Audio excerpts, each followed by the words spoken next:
muka bumi ini memang kita terkena oleh siklus kehidupan.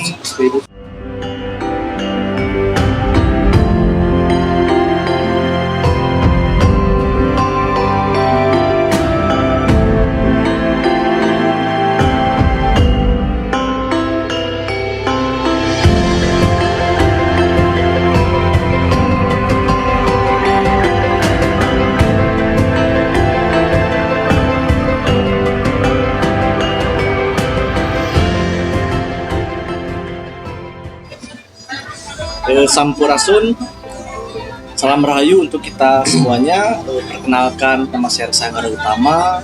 Ini merupakan channel pertama kami, yaitu Lantara Negara.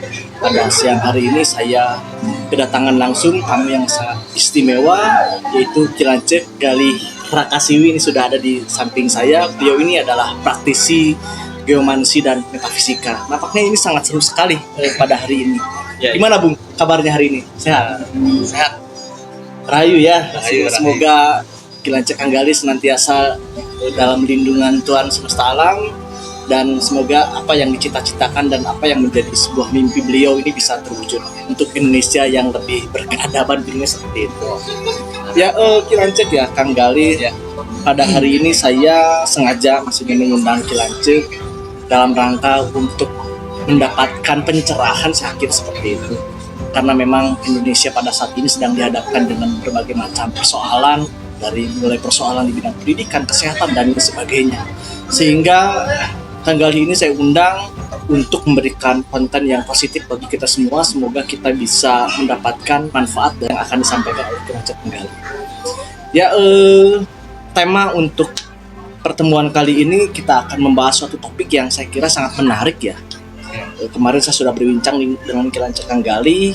Pada hari ini Ki Lancik Galih akan membawakan sebuah tema terkait judul yang disajikan ya, namanya itu Pranata Kala Mandala.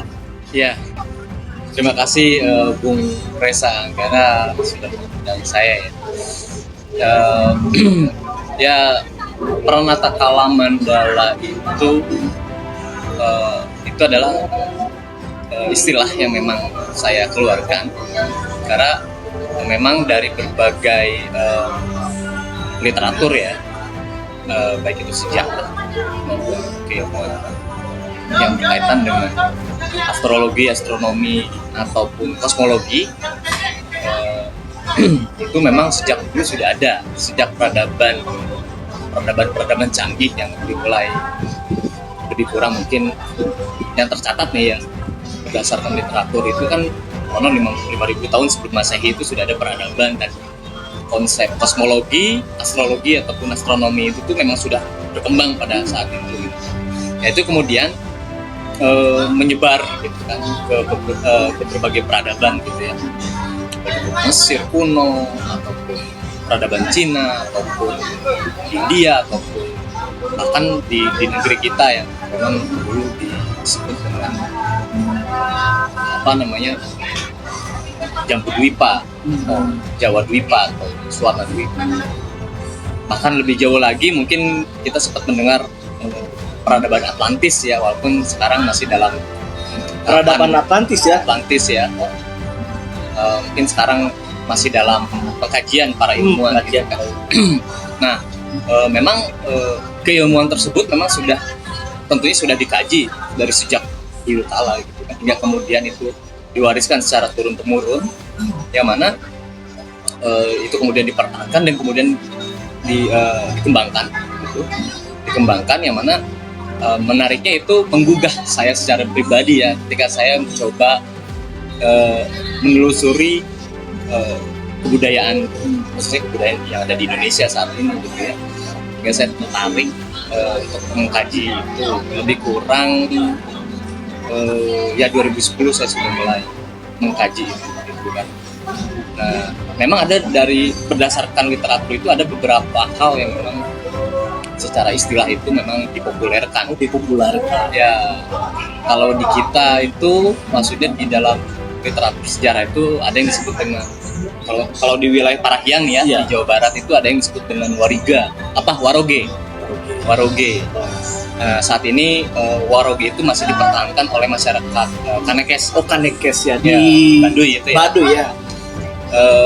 Itu masih dipopulerkan dan masyarakat adat kesepuhan Banten Kidul itu masih dipertahankan nama itu. Kemudian di wilayah Bali Iya. yang mana kan kita sekarang tinggal di Bali. Tinggal di Bali ya, betul. Itu yang menjadi dasar kalender Bali saat ini memang ya, apa namanya, disebut dengan Wariga.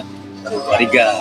Ya. Tapi maaf, boleh tahu nggak istilah Pranata Kala Mandala ini memang nama yang sebenarnya atau memang nama yang memang dipopulerkan oleh Ki Lancip? Apakah ada padanan kata yang lainnya mungkin yang lebih dikenal oleh masyarakat luas yang sampai saat ini juga masih digunakan? Kira-kira bagaimana? Iya, artinya begini, bahwa Pranata Kala Mandala itu adalah istilah yang saya keluarkan sendiri, gitu kan, yang mana secara etimologi ya, gitu.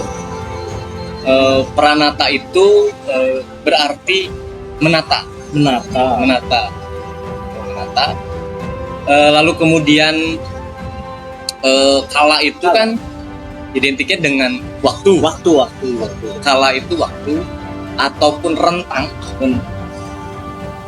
ataupun jarak juga mungkin bisa ya. Iya. Kemudian mandala itu tuh lebih ke apa ya? Sebenarnya kalau istilah kosmos itu disebut dengan mandala. Ruang itu bisa masuk Ruang, kosmos, ataupun semesta mungkin. semesta ya. Jadi semesta itu kan ada semesta yang memang dalam ruang itu kecil, Ya. ada yang semesta dalam ruang itu satu. Ya. Nah, jadi mandala itu tuh lebih ke konsep ruang dan waktu. Dan bagaimana saya di sini mengkaji, kemudian mempraktekkan keilmuan leluhur kita sejak dulu, dan kemudian saya kombinasikan dengan berbagai literatur gitu kan, baik itu kalau di Cina kan ada yang disebut dengan pace, ada yang disebut dengan Chiwetotsu. Pace itu tuh hasta aksara, ada yang disebut dengan Chiwetotsu atau ramalan bintang. Juga ada Jyotish di India, ada juga human design yang sekarang sedang populer.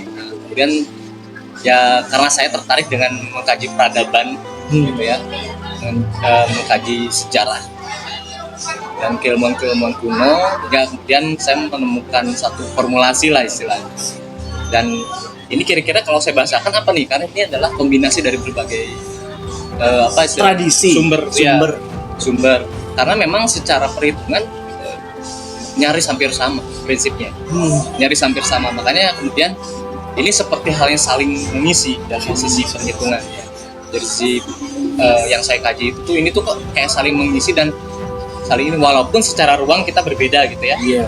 Tetapi kan ya berdasarkan kesepakatan dari keilmuan secara saintifik gitu ya, bahwa kita memiliki satu matahari ya di bumi ini ya, satu bulan, dan kita ini berada dalam satu bumi kan gitu ya.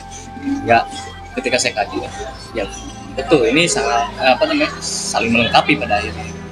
Sangat menarik Lanjut ya, maksudnya Ya. karena ini berbicara bukan hanya di dalam konteks ruang dan waktu yang berada di wilayah Indonesia ya, tapi ini Betul. berbicara dalam konteks kesemestaan dan memang sudah diterapkan di berbagai di berbagai daerah, di berbagai tempat, di berbagai ruang ya. Betul. Tadi sudah disampaikan di Cina, India dan lain sebagainya, yang dimana pada leluhur mereka juga sudah melakukan maksudnya perhitungan-perhitungan Ya. berdasarkan ya tadi ya, maksudnya mungkin nanti akan digali lebih lanjut. Ya. Nah, kira-kira apa sih sebetulnya nilai-nilai yang terkandung di dalam Pranata Kala Mandala ini, sehingga ini penting kiranya untuk penting kiranya untuk tetap dilestarikan dan kiranya untuk dikembangkan dan bahkan harus semakin disebarluaskan. Kira-kira apa nih maksudnya nilai-nilai yang terkandung? Pentingnya apa urgensi? Oke. Artinya begini, bahwa ini kan kita berbicara tentang aspek kehidupan ya. Bahwa kehidupan itu kan ada kehidupan secara individual, komunal, kan gitu ya. Ya kalau kita secara bahasa kita itu ada kehidupan pribadi, ada kehidupan berkeluarga, berkomunitas gitu. Kemudian kita katakan juga berbangsa, bernegara, dan satu dunia ini gitu kan. Betul. Bahwa Pranata Kala Mandala ini adalah satu metode perhitungan yang mana saya kaji ini ini berkaitan dengan banyak hal aspek kehidupan manusia, gitu kan. Dan bagaimana manusia itu menempatkan dirinya atau komunitasnya di dalam satu ruang. Yang mana ruang itu kan terdiri dari, kalau kita lihat, gunung hingga lautan, gitu ya. Gitu. Kemudian kita ini kan terkena hukum waktu ya, hukum waktu semesta. Betul. Yang mana di dalam kesemestaan di muka bumi ini memang kita terkena oleh siklus kehidupan. Ya, yang mana itu tuh terdampak oleh siklus waktu itu sendiri, gitu kan. Dan kita tidak bisa keluar dari, tidak bisa lepas dari ruang itu ya. Iya, tidak bisa lepas dari konsep waktu itu, gitu kan. Nah, urgensinya adalah bahwa konsep ini tuh, kenapa kemudian, ini pun menjadi pertanyaan saya pribadi ya, kenapa kemudian ini dipertahankan selama mungkin puluhan ribu tahun atau ribuan bahkan tahun lebih mungkin ya. Iya. Kenapa ini dipertahankan? Ternyata memang sangat relevan sekali, gitu kan, bahwa betul kehidupan di muka bumi ini itu mengalami siklus dan mengalami putaran yang sama, gitu kan. Jadi seperti halnya siklus kita pribadi sebagai manusia itu, dia itu akan bertemu dengan siklus yang sama seperti halnya gini deh. Dalam 1 tahun itu kan kita kalau Indonesia ini, wilayah Indonesia ini kan terkena dua musim lah katakanlah. Musim dingin, musim panas, Kalau di negeri barat sana kan ada 4 musim. Ya. Itu kan ada musim semi, gitu kan. Ada musim gugur, musim panas hingga musim dingin. Itu kan gitu ya. Nah, ini akan terus berulang. Gitu. Sehingga saya mencurigai, gitu ya. Leluhur bangsa kita dulu itu melihat bahwa ketika ini ada pola ketetapan yang sama, sehingga kemudian ini berdampak pada kehidupan manusia, sehingga ini bisa dihitung. Gitu. Ini bisa dihitung, yang mana perhitungan itulah yang kemudian lahir menjadi yang kita sebut secara umum astrologi, atau secara kosmologi, gitu ya, secara kosmos atau jauh lebih besar. Karena memang ada pola ketetapan itu. Ada ketetapan. Kira-kira untuk penerapannya ini bagaimana? Maksudnya dalam artian apa yang sudah dilakukan oleh leluhur kita ataupun leluhur bangsa-bangsa yang ada di dunia ini terkait dengan Pranata Kalamandala ini dalam aspek kehidupannya, misalkan digunakan di dalam bentuk apa aja, misalkan kalau misalkan kali mengatakan ini sangat terkait juga dengan kehidupan kita pribadi. Selain itu, apakah ada yang lainnya atau bagaimana kalau misalkan di dalam konteks kehidupan pribadi itu seperti apa sih konkretnya misalnya? Ya seperti halnya gini, ketika Bung Reza lahir di bulan Oktober, katakanlah Februari gitu ya. Karena Kang Reza ini kan adalah satu makhluk di muka bumi ini yang ketika lahir itu terdampak oleh ruang dan waktu itu sendiri, sehingga keluarlah yang disebut dengan perwatak atau karakter ya. Karakternya seperti apa? Karena pada saat itu tuh terdampak oleh musim ibunya Kang Reza ini. Jadi itu pengaruh sekali, sangat besar pengaruh sekali dengan saya yang maksudnya gaya yang seperti ini, iya, cara bicara seperti ini, bicara seperti terus bahkan muka pun sama itu terdampak. Kenapa itu bisa terjadi itu? Karena faktor apa ya kira-kira? Jadi gini, kehidupan manusia itu tuh terdampak oleh 3 hal. Gitu ya. Jadi saya coba meneliti itu terdampak oleh 3 hal. Satu faktor kelahiran. Yang kedua faktor lingkungan. Yang ketiga itu faktor pendidikan. Pendidikan itu sangat berpengaruh. Bisa dijelaskan lebih? Ya, faktor kelahiran itu satu yang jelas kita terdampak oleh semesta ini, gitu ya. Faktor pengaruh dari bagaimana evolusi bumi terhadap matahari, gitu ya. Rotasi bumi, ada faktor bulannya, dan juga kemudian faktor gen dari orang tua. Itu yang saya sebut dengan faktor kelahiran. Keturunan lah ya. Ya, kelahiran ataupun keturunan. Lahirnya kapan, jam berapa, bulan apa, tahun berapa, gitu. Itu sangat berpengaruh terhadap perwatak. Kemudian ketika ia lahir itu, lingkungan itu pun berpengaruh. Lingkungan itu berpengaruh. Nah, lingkungan itu bagaimana cara komunikasi ataupun bersosialisasi gitu kan dengan lingkungan yang ada gitu kan pada tempat kita dilahirkan gitu. Itu pun kemudian faktor pendidikan. Nah, kalau saya coba presentasikan secara persentase ya, dan ini pun masih menjadi istilahnya apa? Ini apa namanya? Kalau dibilang antitesa saya lah ya. Itu kan karena ada beberapa tesis-tesis yang mengatakan tuh mempresentasikan beberapa maksudnya perwatak dari masing manusia itu kan dibagi beberapa hal. Cuman ini antitesa saya dan ini masih bisa dibantah silahkan gitu ya. 75% itu faktor kelahiran. Faktor kelahiran. Ya. 75% itu faktor kelahiran. Artinya yang disebut dengan takdir itu sudah tercatat. Takdir sudah tercatat ya. Takdirnya Jauh-jauh di maksudnya di ruang yang lain ya. betul. Takdir itu sudah tercatat. Cuman takdir itu bagaimana kita apa ya istilahnya menghadapi takdir itu hingga kemudian menjadi nasibnya akan seperti apa. Takdir bisa dirubah tidak, tapi nasib yang bisa dirubah kan konon seperti itu. Nah, tadi sudah disampaikan oleh Ki Lancip Trenggalek terkait faktor-faktor yang mempengaruhi perwatakan. Ya. Dan begitu maksudnya tadi ditarik lagi misalkan apa sih yang dilakukan oleh leluhur kita begitu mengetahui misalkan memahami apa ya namanya konsep yang seperti ini, kira-kira apa yang dilakukan terhadap misalkan anak cucu mereka untuk mengetahui dan memahami ya maksudnya perwatakan mereka dengan menggunakan pola perhitungan yang seperti ini kan? Iya. Ya istilahnya kalau zaman dulu itu kan ketika pola ini tuh masih diterapkan di dalam pola kemasyarakatan gitu ya. Ya orang tua dulu tuh kan istilahnya sederhananya gini, ketika anaknya lahir itu biasanya sang apa ya bahasanya ya kalau itu istilahnya, karena kan di Bali ini kan ada bahasanya disebut sang pewacak gitu ya, yang baca atau enggak orang. Kalau dulu kan orang-orang kita tuh kalau di kampung tuh bilang itu orang pintar atau apa gitu ya. Maksudnya walaupun pintar itu kan konteksnya kan masih subjektif ya. Gitu ya. Nah, cuman orang-orang yang menghitung itu biasanya dia orang tuanya itu bertanya bagaimana perwatak anak ini, karena itu akan berdampak pada bagaimana kedua orang tuanya memberikan nama terhadap saya. Memberikan nama. Kemudian bahkan sampai ke ini anak nantinya itu akan menjadi seperti apa. Jadi pola asuh pun nanti orang tua akan menyesuaikan dengan perhitungannya. Sehingga orang tuh bisa memaklumi bahwa kenapa perwataknya seperti itu? Ya karena memang dia tuh lahir pada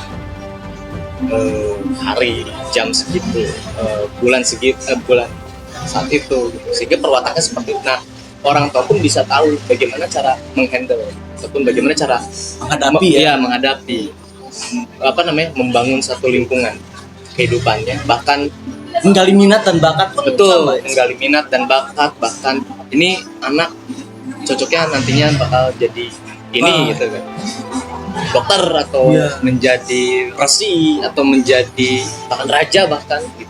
Itu sudah bisa terdeteksi sejak terdeteksi. Begitu anak itu lahir ya berdasarkan perhitungan itu. Betul, karena pada saat itu berdasarkan tradisi-tradisi kenusantaraan ya yang saya sempat pelajari itu, bahwa seperti halnya raja tuh ketika lahir ketika anaknya lahir gitu ya, itu tuh sang empu ataupun sang resi yang menghitung si perwatakan tahu apakah mereka cocok menjadi seorang raja yang akan menggantikan ayahnya ataupun orang tuanya ataupun tidak gitu.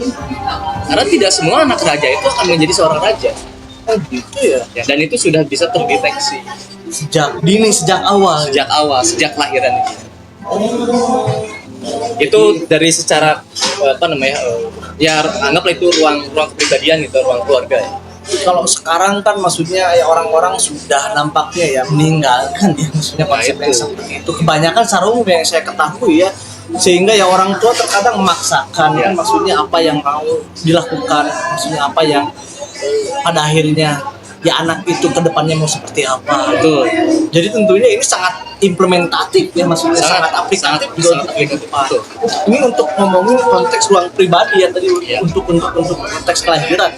Apakah ada lain, maksudnya apakah ada nggak yang bisa diterapkan di bidang lain, misalkan di bidang tata ruang, misalkan di bidang apalagi namanya ya, di bidang pendidikan, bidang kesehatan dan lain sebagainya. Ya. Membangun sebuah peradaban yang pada akhirnya ya menjadikan pola perhitungan ini sebagai acuan. Kira-kira bagaimana? Ya sangat ya, sangat, karena kan prinsipnya kan karena kita kan mengenal konsep makrokosmos dan mikrokosmos kan gitu ya di dalam dunia keilmuan gitu ya, pendidikan ataupun ada istilah itu, istilah makrokosmos mikrokosmos atau buana alit buana agung kalau dalam konteks kebudayaan kita ya, buana alit buana agung atau jagat alit jagat agung gitu ya. Nah itu jelas ada gitu.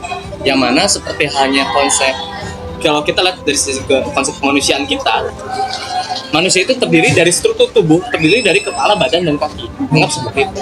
Atas, tengah, dan bawah. Begitupun konsep kebumian. Yang disebut atas mana? Itu ada di gunung. Jelas ya, secara apa namanya? Gravitasi atau bahasa arsitektur itu kan gravitasi. Ataupun secara kemandalaan, ataupun secara ruang, itu kan jelas gunung itu berada di ketinggian.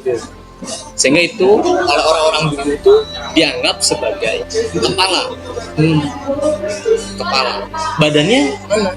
Yaitu di di kaki-kaki gunung ataupun bahkan dataran-dataran yang cukup rendah dan memang sesuai ditinggali atau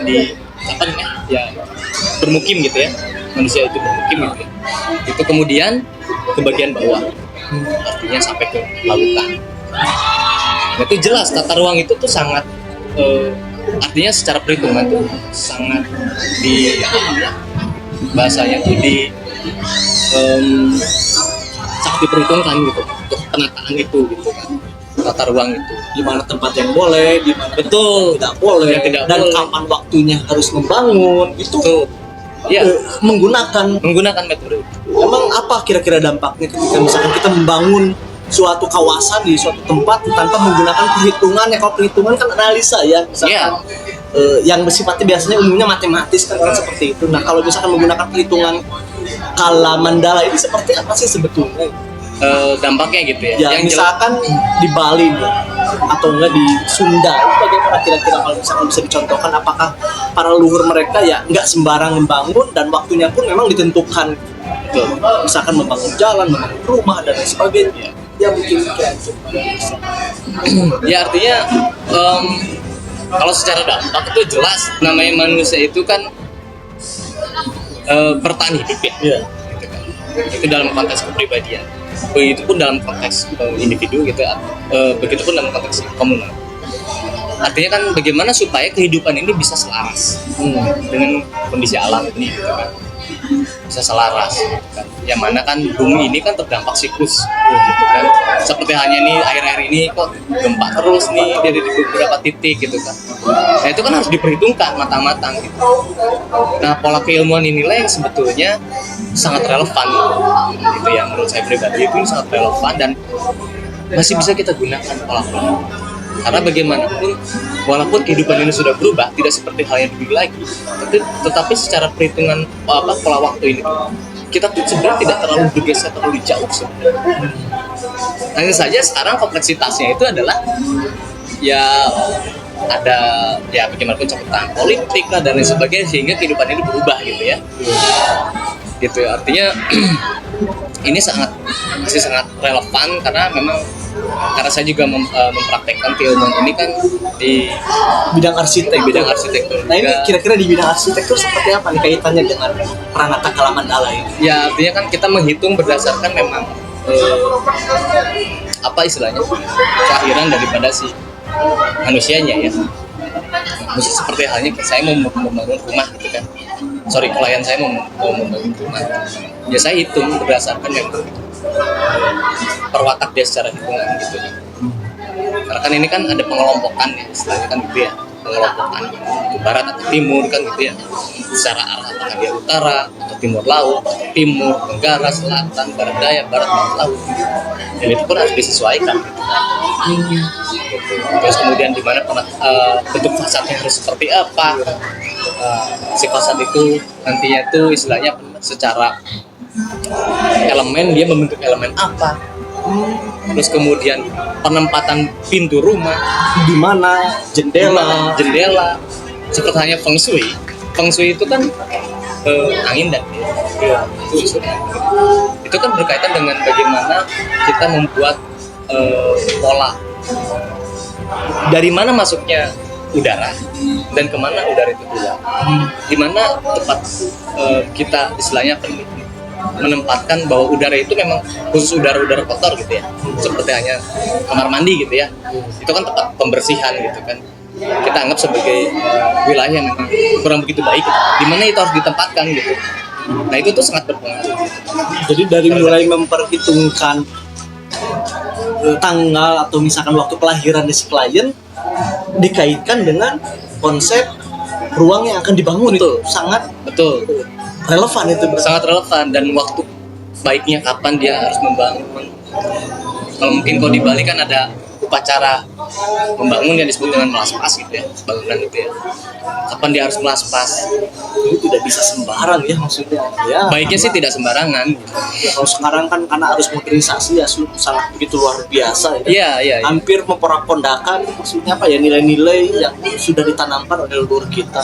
Iya. Nah, kira-kira ini bagaimana menurut pandangan Kilan Cekang Gali yang ke depan ya, agar supaya maksudnya orang-orang kembali maksudnya menggali ya nilai-nilai yang sudah diwariskan ini, terutama berkaitan dengan Pranata Kala Mandala atau perhitungan pola ruang dan waktu ini, sehingga bisa diterapkan bukan hanya mungkin di dalam aspek kehidupan pribadi tadi seperti misalkan untuk melihat minat bakat, nanti mendesain nanti ke depan anak-anak seperti apa, misalkan juga kapan menentukan waktu perkawinan yang tepat, misalkan dan lain sebagainya, misalkan bagaimana menata ruang. Iya. Nah, kira-kira itu bagaimana nih yang harus dilakukan kita pada hari ini? Kalau misalkan tadi mengingat urgensi pentingnya konsep Pranata Mandala Kala Mandala ini, kalau misalkan tidak dilakukan lagi ya mungkin akan menimbulkan berbagai kerusakan yang lebih besar lagi. Ya ya betul, karena saya sendiri pun saya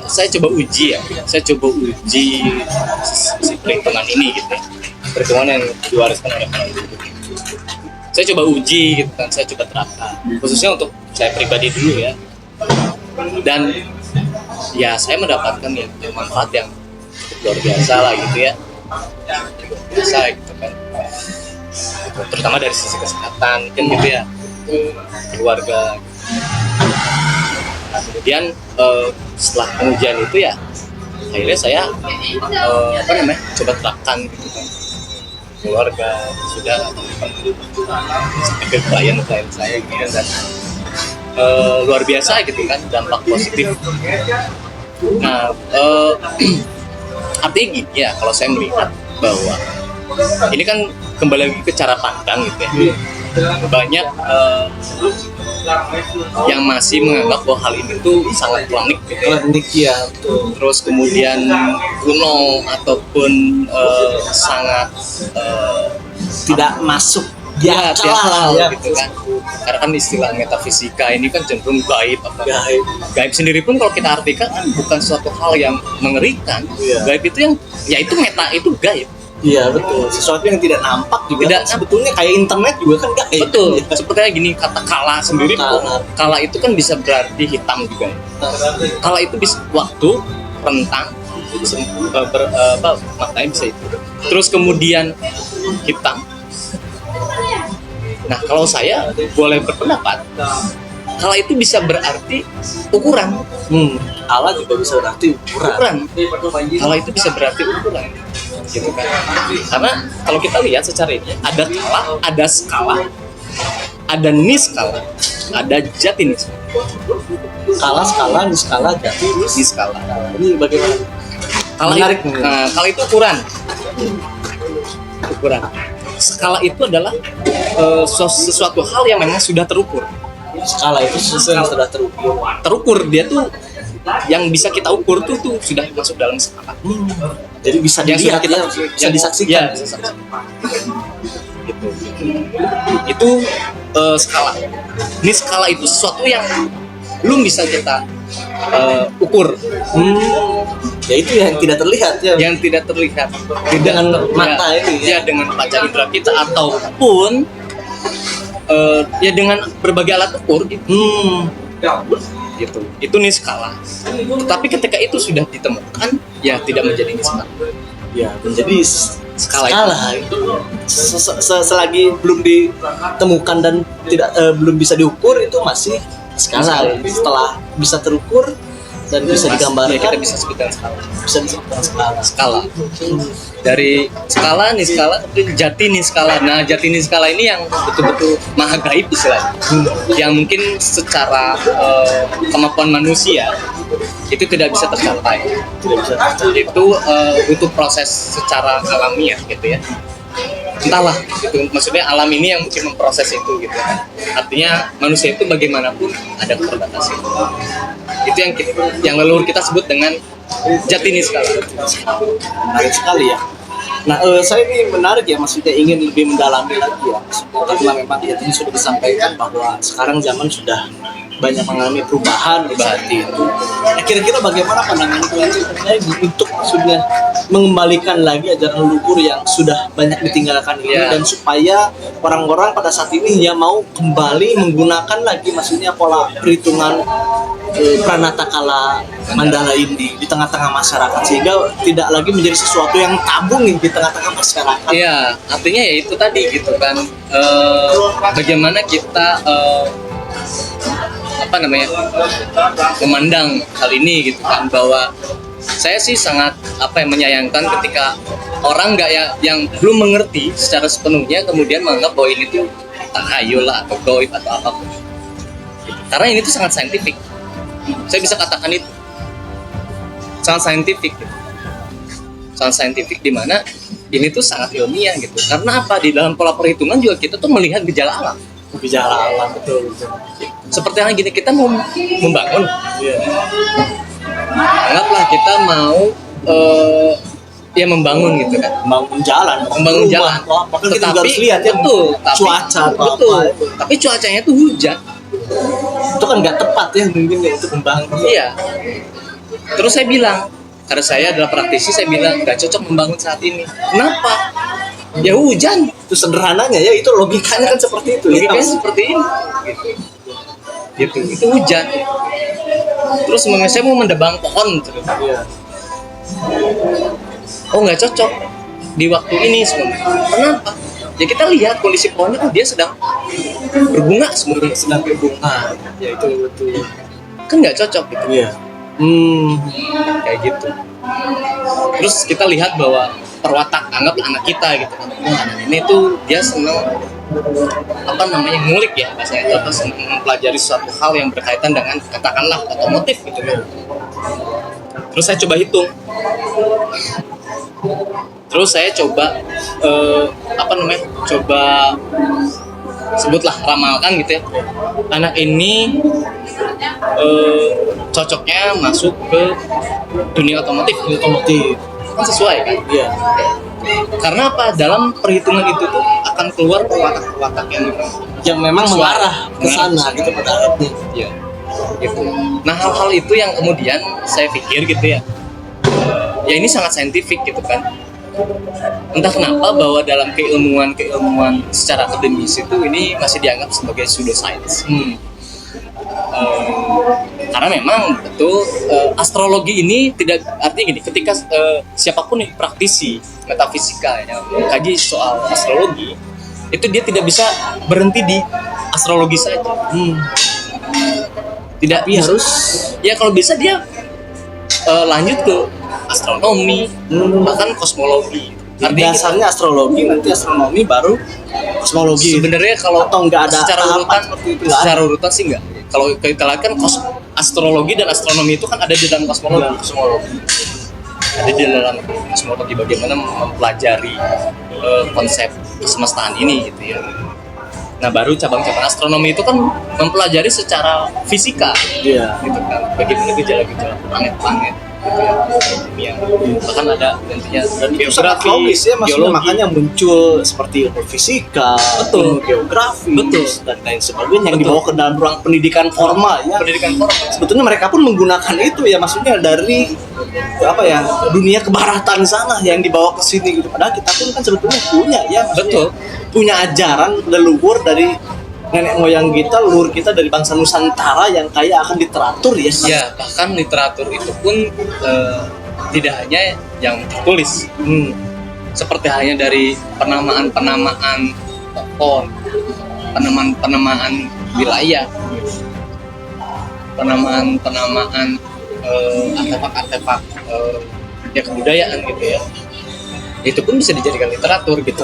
Kemudian kita korelasikan dengan apa yang sudah tercatat. Karena kan sebetulnya kalau kita kita cari tahu ya secara literatur itu kan berapa literatur yang sekarang Indonesia simpan gitu ya di museum atau perpustakaan yang Indonesia miliki gitu kan, itu kan tidak terlalu banyak, tidak sebanyak apa yang ada di luar sana gitu kan.